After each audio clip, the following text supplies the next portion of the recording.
Hello प्यारे बच्चों, कैसे हैं आप सभी। मैं sir doctor Varun Maru, assistant professor of political science.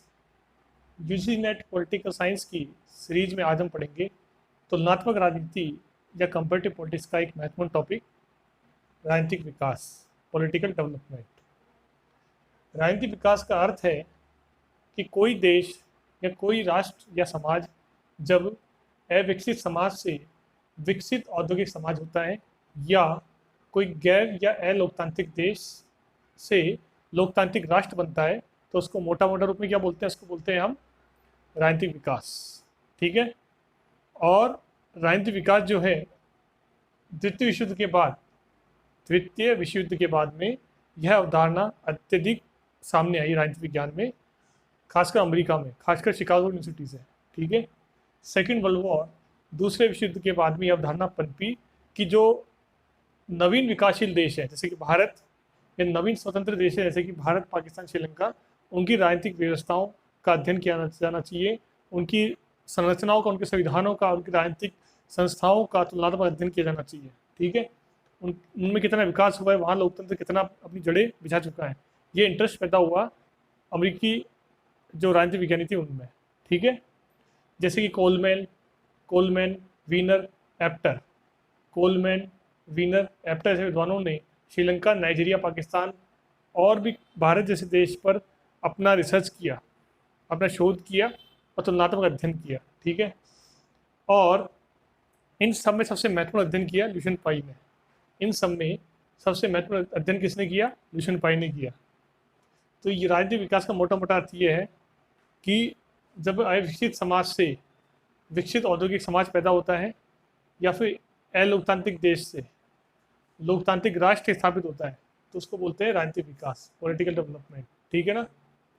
यह अवधारणा द्वितीय विश्व युद्ध के बाद पनपी, यह अवधारणा द्वितीय विश्व युद्ध के बाद में आई। ठीक है। और यह अवधारणा इसलिए आई कि नए विकासशील देशों और नए स्वतंत्र देशों का अध्ययन किया गया इसके अंदर। नए विकासशील देशों और नए स्वतंत्र देशों का इसमें अध्ययन किया गया। ठीक है ना। जैसे कि भारत, पाकिस्तान, क्योंकि द्वितीय युद्ध के बाद में भारत 47 में आजाद हुआ, पाकिस्तान आजाद हुआ, फिर 48 में श्रीलंका वगैरह आजाद हुए। ठीक है। तो उन सबका नई नवीन संरचनाओं का अध्ययन करने की उत्सुकता ने पैदा हुई राजनीतिक वैज्ञानिकों में, जैसे कोलमैन, वीनर, एप्टर के अंदर। श्रीलंका, नाइजीरिया, पाकिस्तान पर उन्होंने रिसर्च किया। सबसे महत्वपूर्ण शोध किया ल्यूशियन पाई ने। आई बात समझ में? अब हम पढ़ेंगे ल्यूशियन पाई के द्वारा किया गया शोध और ल्यूशियन पाई ने राजनीतिक विकास का सिद्धांत कैसे प्रस्तुत किया है। देखिए इसको।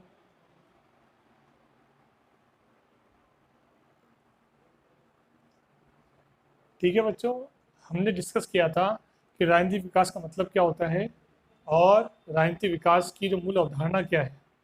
ठीक है ना।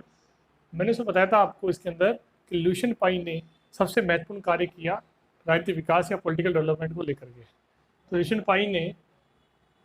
डब्ल्यू पाई ने 1969 में 1969 में एक पुस्तक लिखी, उसका नाम था पॉलिटिकल कल्चर एंड डेवलपमेंट, राजनीतिक संस्कृति और विकास।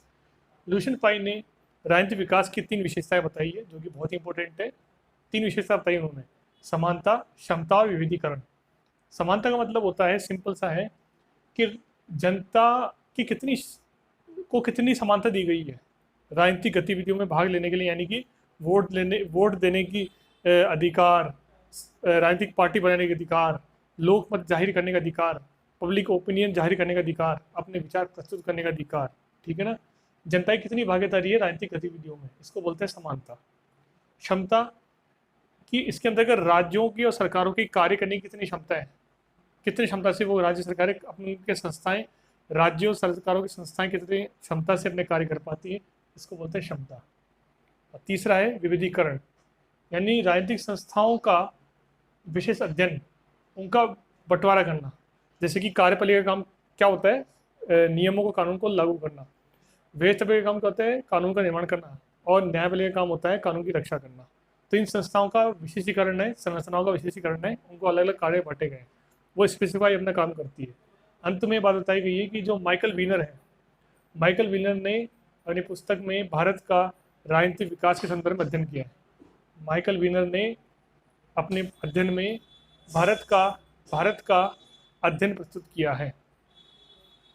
ठीक है ना। माइकल वीनर ने भारत का अपनी पुस्तक में जो है अध्ययन प्रस्तुत किया है।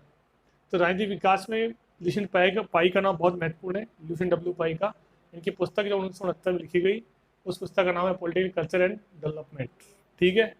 और यहाँ इन्होंने राजनीतिक विकास की 3 विशेषताएं बताई है। समानता, यानी जनता को कितनी समानता मिली है राजनीतिक गतिविधियों में भाग लेने की, यानी कि वोट देने का या अन्य राजनीतिक गतिविधियों में कितना अधिकार जनता को मिले, या जनता को कितनी समानता दी गई है। क्षमता, सरकारों के कार्य करने की कितनी ताकत है, कितनी शक्ति है उनके पास में, उनकी संस्था कितनी ताकत से काम करती है। और तीसरा, विविधीकरण, यानी संरचनाएं जो होती है वो विभिन्न रूप में उनकी क्या क्या विशेषताएं होती है। ठीक है ना। और अंत में माइकल वीनर ने भारत का अध्ययन किया राजनीतिक विकास को लेकर के। आई बात समझ में? विद्यार्थियों, वीडियो को लाइक करो, शेयर करो, सब्सक्राइब करो। Okay, thank you.